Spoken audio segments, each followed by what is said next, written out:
Bom dia, meus queridos, tudo bem com vocês? Bom, é sempre bom, né, revê-los. Estamos começando mais, né, um conteúdo. Vamos começar mais uma etapa, né, desse ano letivo, né? Chega a ser desafiante, é verdade, mas nós estamos fazendo todo o nosso melhor e estamos conseguindo os nossos frutos por causa da nossa perseverança, por causa da nossa boa vontade, por causa de tudo que coopera para que nós fiquemos assim. Então, muito obrigado a você que tem perseverado, tem feito, né, todas as suas atividades, estava aqui no canal comigo. Isso é muito, muito, muito bom. Tá bom, meus queridos?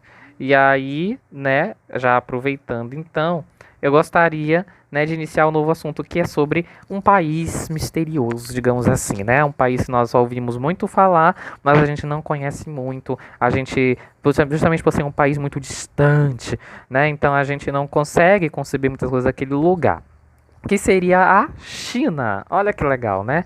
A China, tá bom, é um país lá do Extremo Oriente, que deve ter já saber, do outro lado do mundo. Do Japão, por mais que esteja mais longe que a China, a gente sabe mais coisas, né? Por causa dos desenhos, né? Dos animes, as músicas, né? Então a gente sabe um pouco mais.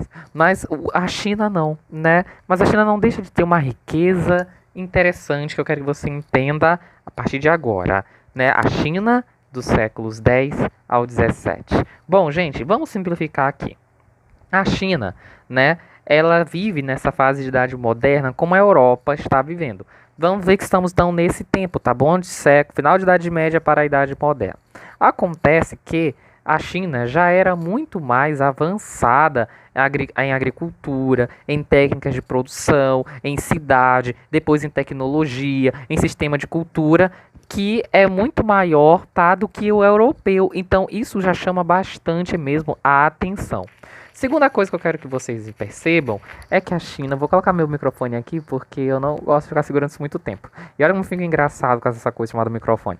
Continuando. Então a China, né, ela se torna uma sociedade maior, mais, digamos, diversificada, organizada, por causa das dinastias que compuseram esse período aí. Bom, dinastia você já sabe o que é.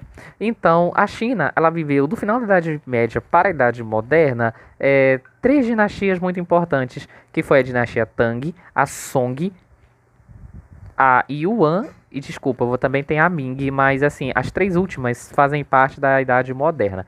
A Song, a Yuan e a Ming. A dinastia Tang foi a última dinastia do final de um período aí, digamos assim, moderno, tá bom? Ou, desculpa, médio, né? Depois começa a Idade Moderna, né? E apesar de estarmos aqui ainda em pleno século 13, 10 por 13, a dinastia Song, né, fundada por Zhao Kuiyangin, né, colocou fim na dinastia Tang, que foi muito mais conhecida por dar uma mulher dentro do governo da China, que era a imperatriz Wu Zetian, tá bom? E aí, com Zhao no lugar dela, né, a China viveu um período de extrema mudança, aonde, né, houve a intensificação da vida urbana, o desenvolvimento industrial, do comércio interno, interregional e acabou indo para uma larga escala, chegando a um comércio internacional. Fundou a cidade, a capital do império, que era Kaifeng, que ficava do norte da China, e só no ano já de 1100 tinha mais de 1,5 milhão de habitantes. Gente, você sabe o que é isso? É metade de Manaus, já no século 11. Entendeu? Gente, isso é algo impressionante, né? Vocês não acham? Né? Então, aliás, século 10, tá bom? E aí, também as transações comerciais aconteceram muito via aquática, por causa dos grandes rios da China. Aqui no caso da dinastia Song, se aproveitavam demais de um rio chamado Amarelo. Tá? Também houve desenvolvimento de novas técnicas para a produção do aço, possível graças às reservas de carvão e ferro que a China continha, mas isso não foi, mesmo o aço sendo muito bom, mas não foi maior do que a produção da pólvora, né? Que foi usada para combater os inimigos, tá bom? Depois, né, tivemos aí a dominação da cidade de Kaifeng por um povo chamado Huzen. O povo, né, que se aproveitou das técnicas que Kaifeng já tinha, né? E aí por isso a dinastia Song se mudou do norte para o sul com uma nova cidade, tá? Que foi famosa por fazer a Rota da Seda, ou seja, a grande rota do comércio, tá bom? Fora isso, o comércio externo também era notável por causa da grande tecnologia, né, da China, dessa dinastia, né? E na nova cidade que eles construíram, que era a cidade de Hangzhou, tá bom? Fora isso, também foi estabelecida a educação chinesa, os livros impressos, olha, gente, impressos, coisa que a Europa só vai achar lá no 1517, entendeu? Lá já no século XV e XVI, já aqui na China do século X, XII, que nós temos a impressão, o papel impresso, né? E o estabelecimento de uma educação muito forte para as pessoas de baixa classe social, onde elas podiam fazer até, digamos, concursos para serem candidatas a um cargo do governo, tá? Essa política foi chamada de neoconfucionismo, aonde, graças a um filósofo chamado Confúcio, que viveu antes de Cristo na China, né, foi estabelecido princípios de filosofia, de integridade, de ética, e tudo isso era cobrado nesses exames da dinastia Song para que uma pessoa virasse uma pessoa funcionária do governo, tá bom? Depois ela se caracterizou por ter uma aristocracia de base, muito intelectual, né? Onde tinha cobradores de impostos, governantes, administradores de justiça, né? E, por fim, esse grande império, né, que era a dinastia Song, acabou graças ao Império Mongol em 1271. Os mongóis, então, como você já sabe, habitam a região da Mongólia, que fica perto da China. Acontece que, como eles eram império, eles estavam também em processo de expansão e acabaram ocupando o lugar da dinastia Song, né, pelo imperador Kublai Khan.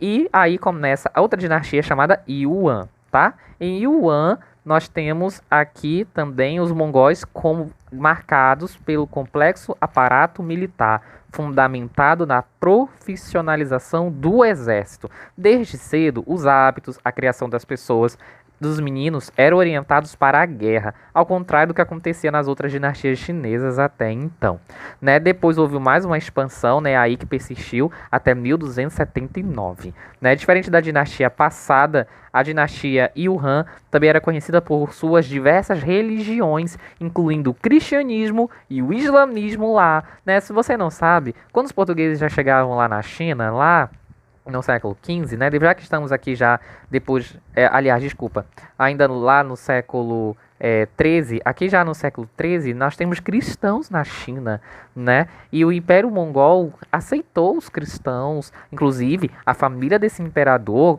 Khan, né? Kublai Khan, muitos se tornaram cristãos, né? Então é uma coisa muito interessante. Havia toda essa aliança, né? Acontece que depois, graças à substituição de alguns civis dentro das administrações do reino, do aparato militar principalmente, né? E de muitos estrangeiros como europeus e os muçulmanos ocuparem também cargos importantes dentro da China, é que vai haver uma pequena rebelião dentro da dinastia dos mongóis, e o que faz a dinastia Yuan enfraquecer-se, né? E começar a declinar, sendo substituída por Zhu Yuanzhang, de origem camponesa, e o primeiro imperador de uma nova dinastia, que era a Ming, tá bom? Da dinastia Ming, tá, o governo de Zhu caracterizou-se pela extinção de alguns cargos da burocracia chinesa, que levaram a uma superconcentração de atribuições sobre o imperador, e pela violência, sendo um líder rígido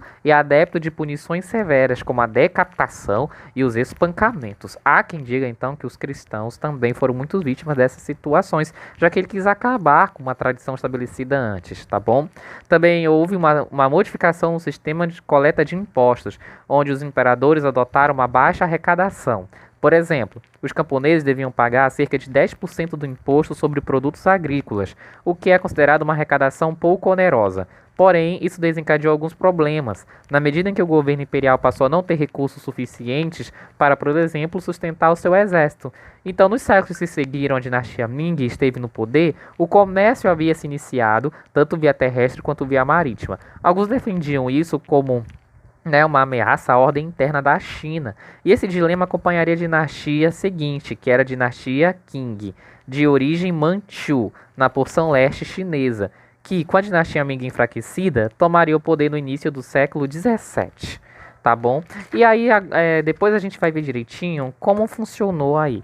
Mas o que que eu quero dizer para você com tudo isso? Essas três dinastias, elas são importantes porque elas desenvolveram a China de maneira tecnológica, cultural muito grande, né? Especialmente com os mongóis, mas que vai resolvendo aí outras alterações por causa da dinastia Qing e depois da dinastia Qing, tá bom? Aliás, desculpa, a dinastia Ming e depois a dinastia Qing, tá bom? Mas justamente a China, por ter já um aparato muito grande, é que os portugueses, os europeus, os asiáticos, eles vão começar a olhar a China com muito interesse. Ela vai sofrendo, então, aí as suas revoltas dentro das próprias dinastias, tá? E isso colabora, gente, de alguma forma para nós. Em que sentido? No sentido de que todas as especiarias, os produtos, as coisas que nós comercializamos vêm da China, né? E os portugueses são essa ponte entre nós e os chineses. Também o conhecimento, as filosofias, né, a teoria de Confúcio, né, tudo isso prevalece no Oriente Médio graças à China, tá bom? Então, eu quero que você entenda isso, né, e que espero que você tenha gostado. Muito obrigado e vamos continuar. Até a próxima. Força, resista, né, a essa epidemia da melhor forma possível. Fortes abraços.